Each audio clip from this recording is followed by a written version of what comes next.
Les amis, salut les amis, j'espère que vous allez bien. On va commencer dans quelques petites secondes ce live. Je suis vraiment désolé parce qu'il y a eu un contretemps, comme je vous l'ai dit pour ceux qui ont pu le voir. Il y a eu un contretemps à midi. J'avais tout simplement des travaux dans ma rue et les gens ont bien le droit de bosser aussi en bossant avec leur marteau-piqueur.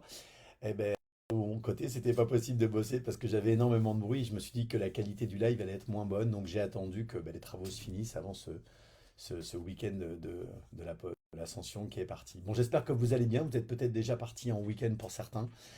D'autres rentrent peut-être du boulot. Comme d'habitude, bienvenue aux nouveaux membres cette semaine. Alors, je ne donne pas les noms pour respecter la confidentialité de chacun. Je pourrais le faire parce qu'on a une possibilité sur ce groupe Facebook de mettre à chaque fois les nouveaux arrivés. Mais bon, c'est un choix que j'ai fait de ne pas nommer et citer les gens. En tout cas, merci à ceux qui nous rejoignent. Et comme je le dis, pas chaque semaine, mais pratiquement, c'est un groupe qui est fait pour vous. Alors n'hésitez pas à me faire des commentaires, des suggestions pour me dire si les sujets vous plaisent tout simplement, parce que c'est important pour moi de savoir comment je peux me réadapter. Donc voilà. Aujourd'hui, comme convenu, je vais vous parler des ombres et de nos ombres. Alors c'est un peu la première fois, je crois, dans le groupe que j'aborde un thème un peu plus de découverte de soi en profondeur, on va dire. Donc je vais pas faire trop de psycho non plus, mais bon, c'est quand même un thème qui est un peu de l'ordre de l'intériorité. Alors c'est pas un thème qui est uniquement masculin. J'ai mis dans le titre ombre et hombres pour ceux qui parlent un peu espagnol. Mais c'est vrai que les ombres, les femmes en ont aussi, mais je pense qu'en tout cas, on est un espace d'hommes. Et moi, je vais vous parler du concept des ombres. Avant de commencer, ou pour commencer, je vais d'abord vous commencer par une citation d'un grand monsieur de la psychologie qui est aujourd'hui de plus en plus cité dans le monde du DVP. C'est plutôt un homme qui a plutôt œuvré au début du XXe siècle, mais aujourd'hui on le reconnaît énormément parce qu'il a parlé de synchronicité, d'archétype, d'énergie, et effectivement il était un petit peu en avance. C'est monsieur Carl Gustav Jung, et il a dit une chose, ce n'est pas en regardant la lumière qu'on devient lumineux, mais en plongeant dans son obscurité. Mais c'est souvent un travail désagréable, donc impopulaire. Voilà cette phrase que Carl Gustav Jung a dit. Alors, c'est quand même intéressant, parce que c'est pas en regardant sa lumière qu'on devient lumineux, mais plutôt en plongeant dans son obscurité, donc dans ses ombres. Alors vous allez me dire, Christophe, c'est quoi donc les ombres?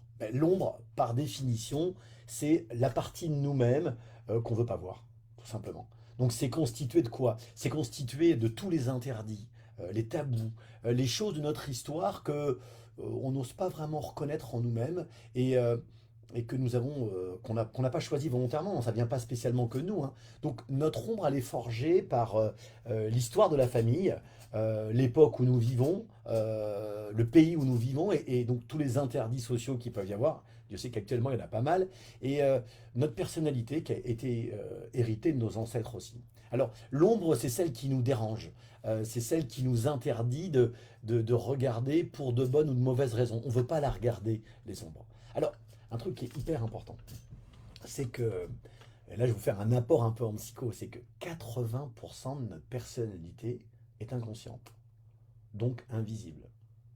Je parle de nos pensées, je parle de nos émotions, je parle de nos besoins, de nos intentions, de nos perceptions. C'est-à-dire que l'inconscient, c'est une autre personne qui vit en nous comme une ombre.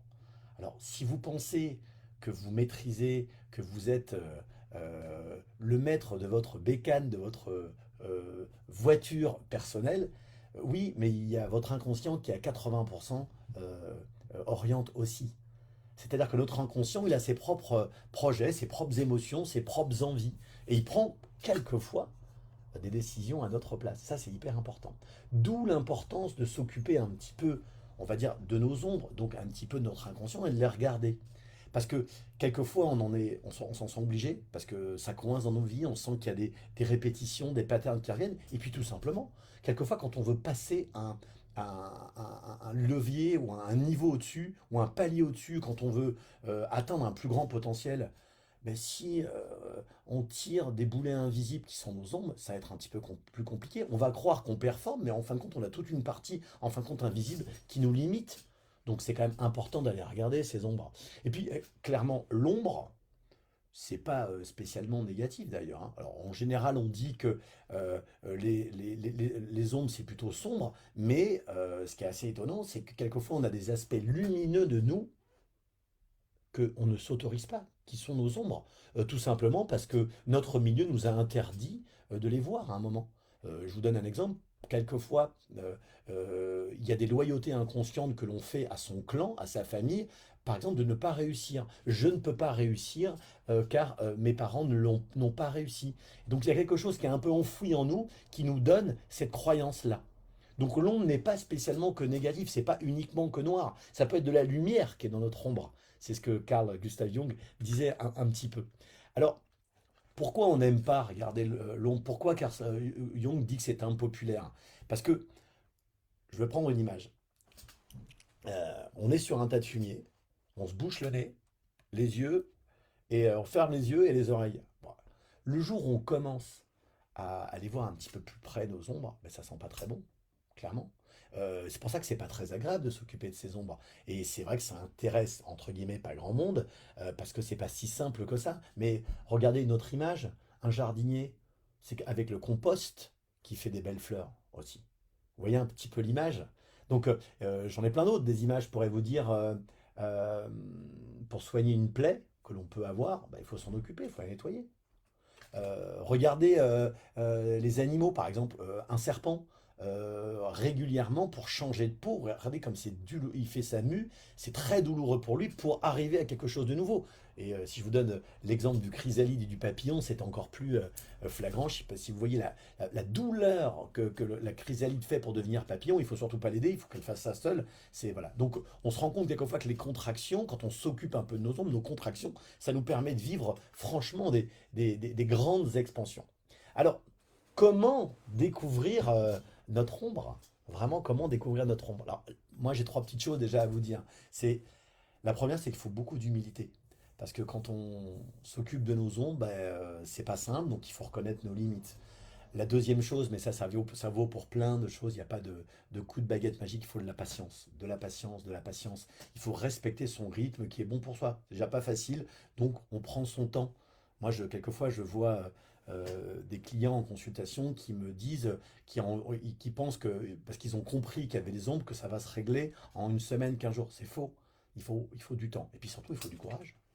Il faut du courage pour aller explorer les parties les plus sombres de nous-mêmes, réellement. Parce qu'il faut aller faire connaissance avec un inconnu qui vit en nous, et puis tout doucement, on va essayer d'apprivoiser cette partie qui est un peu enfouie de nous-mêmes pour s'en faire un allié, un pote, hein, pour se réconcilier avec, et apprendre à vivre avec. Mais l'accueillir, j'allais dire vivre avec ça, c'est pas suffisant. Pour s'en libérer, il faut limite l'affronter se faire transpercer par l'ombre, pour l'accepter. Moi, je prends souvent l'image, vous devez la connaître, l'image du samouraï qui, avec son katana, avant de partir au combat, euh, avec son katana, il regardait son katana, et il mettait la peur au bout de son samouraï, et il la regardait, parce que bien sûr, il avait peur de partir au combat. Mais la meilleure façon, c'est de l'accueillir, c'est de se faire transpercer par la peur ou par son ombre. Ça me paraît hyper important. Toutes les douleurs, toutes nos ombres, ils ont une racine. Donc, pour aller la soigner, il faut essayer de connaître l'origine. Donc, on peut regarder ces ombres comme si elles étaient là en fin de compte. C'est toujours un petit peu compliqué quand les gens souffrent, mais leur dire, c'est comme si c'était un cadeau. C'est comme si elles étaient là pour nous apprendre à s'ouvrir à nous d'une nouvelle façon. Et obligatoirement, derrière, quand on s'en occupe, il y a un changement positif qui emmène une libération. C'est sûr qu'au départ, oui, comme je vous l'ai dit, c'est s'occuper de son ombre, c'est sûrement la certitude d'avoir un petit peu mal, d'être un petit peu triste quand même, et traverser des passages qui ne sont pas toujours simples, avec un peu de frustration. Mais le premier mouvement, il n'est pas hyper agréable, mais très rapidement quand même, on arrive à un sentiment de soulagement, un sentiment de lâcher prise. Donc, et en plus, je crois que ça nous permet, ce qui est bien quand on travaille sur nos ombres, c'est que ça nous permet de voir, déjà d'être plus bienveillant avec nous, parce qu'on se dit, et puis surtout de se dire, si on en a, les autres en ont aussi. Et donc on devient un peu plus bienveillant avec les autres, parce qu'on sait que personne n'est réellement parfait. C'est un petit peu le concept de l'ombre. Euh, et puis je pense que quand on a des ombres, on a les choses, on a tous un côté black, hein, un peu ce noir. Il ne faut pas en avoir honte. On a tous ça, il n'y a pas de honte exagérée en découvrant nos ombres. On a tous des ombres. Alors, si je résumais, donc il faut s'en occuper, il faut les regarder, nos ombres, il faut les apprivoiser et puis s'en faire un allié, un pote, entre guillemets. Alors, quels sont les axes? Quels sont les axes et les pistes? On peut pas je veux pas faire des lives trop longs parce que vous me l'avez demandé, mais quels sont les axes et les pistes de travail? La première chose que l'on peut faire, qui est un thème un peu général, c'est travailler ce qu'on appelle sur nos grandes blessures ou nos grandes peurs. Je pourrais faire, si vous le souhaitez, un live un peu plus complet dessus un jour. Il y a 5 grandes peurs fondamentales ou cinq grandes blessures. Il y a la blessure de trahison, il y a la blessure de rejet, il y a la blessure d'abandon, il y a la blessure d'humiliation et la blessure d'injustice. Bien sûr, ce sont des blessures qui sont inconscientes, qui ont pu être liées à notre petite enfance et même des héritages quelquefois. Mais souvent, quand on a ces blessures qu'on n'a pas encore bien identifiées, même si on ne peut jamais les effacer, mais on peut les désactiver, ben, on continue à vibrer à une fréquence sur cette blessure. Et tant qu'on ne l'a pas transmutée, entre guillemets, en positif, ben, elle vibre. Elle vibre. Et souvent, on résonne avec des gens qui ont les mêmes blessures et qui activent ça. C'est assez étonnant. Donc, c'est souvent ce qui passe. La deuxième chose, on parle de blessures, on parle aussi souvent, vous avez entendu parler, des croyances limitantes. Alors, c'est quoi les croyances? On a tous des croyances.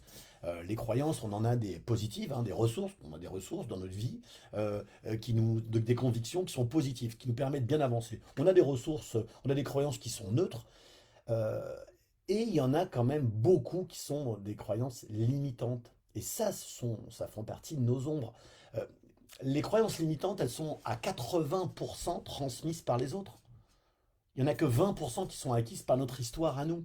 Donc, en fin de compte, ça crée ces croyances limitantes, elles viennent créer une représentation interne chez nous de la réalité qui est complètement différente de celle de la réalité elle-même. Donc, en compte, ce sont des personnes, toutes les personnes mènent une vie qui n'est pas la leur. Et elles vivent souvent, on peut vivre souvent sur des attentes qui ne sont pas les nôtres, mais celles de nos parents, de notre entourage, de notre culture. C'est vraiment un conditionnement apporté par les égrégores, les médias, les cultures, les tabous, les interdits, la société, le gouvernement. Ce sont des croyances que, au bout d'un moment, notre cerveau a cru comme vraies et qui valide chaque jour, chaque jour, chaque jour.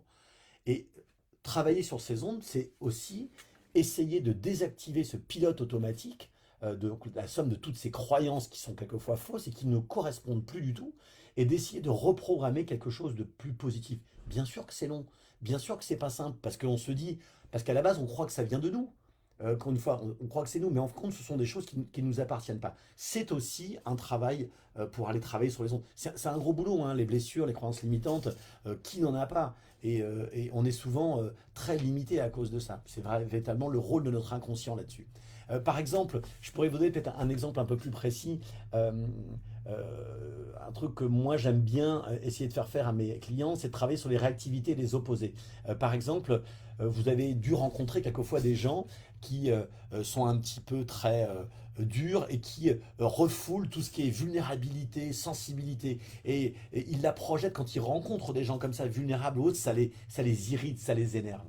La question qu'on pourrait se poser, c'est est-ce que ces personnes-là, vous faites peut-être partie de ces personnes-là, ce qui serait intéressant, vraiment, si la vulnérabilité, la sensibilité m'irrite à ce point-là, quelle est la partie de moi qui est sensible et vulnérable que je ne veux pas voir? C'est pour ça qu'on peut-être qu'on réagit aussi fortement. Et c'est pareil sur l'autre côté. L'ange qui n'aime pas la colère, qui n'aime pas l'agressivité, et qui, entre guillemets, juge en disant: oh, moi, j'aime pas les gens en colère. Ça serait intéressant de voir qu'est-ce que cet ange, entre guillemets, a refoulé comme colère et agressivité. Donc, vous voyez, c'est vraiment un travail. On n'est pas obligé de le faire, hein. Mais quand on sent que ça bloque dans nos vies, quand on sent qu'on veut atteindre des paliers supplémentaires, c'est assez fin comme travail, c'est pas simple, mais on doit regarder ses opposés. Pensez à l'image de la photographie. Pour pouvoir avoir un positif, il faut avoir un négatif en photo. Vous voyez un peu l'image, c'est exactement pareil avec nos ombres. Est-ce quelque chose de négatif et positif? C'est un petit peu ça le travail des ombres. Donc voilà, c'est un aperçu un petit peu sur le concept de l'ombre, parce que moi réellement, bien sûr, c'est pas facile, mais je trouve que c'est un véritable cadeaux, même si c'est pas toujours simple à les regarder, mais quand on commence à les accueillir, quand on commence à les regarder, les affronter, euh, pour mieux les apprivoiser, ça peut véritablement être quelque chose de très très libérateur. Alors bien sûr, je vous conseillerais, c'est un travail qu'on fait avec soi-même, hein. De toute manière, tout le boulot on le fait avec soi, hein. Personne on peut nous orienter, nous guider. Alors moi, je vous conseillerais quand même de vous faire plutôt aider si un jour vous ne vous sentez pas bien par un thérapeute ou par un coach. Mais vous allez voir réellement que ça peut faire vraiment du bien de travailler sur ces ombres. C'est même pour moi indispensable si on veut aller mieux ou même progresser. J'ai une dernière phrase que je voulais vous dire par rapport à ce concept-là. Ce qui fait mal ne fait pas forcément de tort. Et c'est vrai que s'occuper de ces ombres, ça peut remuer un peu, mais ça peut être vraiment très très libérateur. Voilà, donc c'était un petit peu comme ça que je voulais en lancer le week-end pour vous. J'espère ne vous pas avoir trop plombé, mais je crois que c'est vachement important de parler de ça aujourd'hui. Alors, c'est vraiment un aperçu, hein. Quand moi je travaille avec des clients sur ce sujet-là, ça peut prendre 4, 5, 6, 7 séances, ça peut prendre beaucoup, beaucoup de temps. C'est un process un petit peu long. Mais je voulais en tout cas que vous ayez un autre regard sur les ombres et pensez qu'il y a ombre et lumière, que tout est lié. Hein, comme je vous l'ai dit dans la petite vidéo d'hier, quand on marche en soleil, il y a toujours notre ombre qui nous suit. Et il faut accepter les deux dans la vie. Voilà, je vais vous laisser sur ces paroles-là. Je vais regarder, comme d'habitude, vous me connaissez, je vais regarder s'il y a quelques commentaires. Non, de toute façon, je répondrai bien sûr à toutes vos questions. S'il y en a, n'hésitez pas à me poser des questions. N'hésitez pas à me dire si ce live un petit peu plus pas intime, un peu plus profond, un peu plus psycho, on va dire, vous a intéressé aussi. Dites-moi si les quelques pistes de travail, blessures, croyances limitantes, ça vous parle. Et puis voilà, donc je vais vous souhaiter un très très bon week-end les amis. Et puis on continue gaiement à vivre cette aventure dans le cœur des hommes. Très beau week-end. Et puis à bientôt. Salut!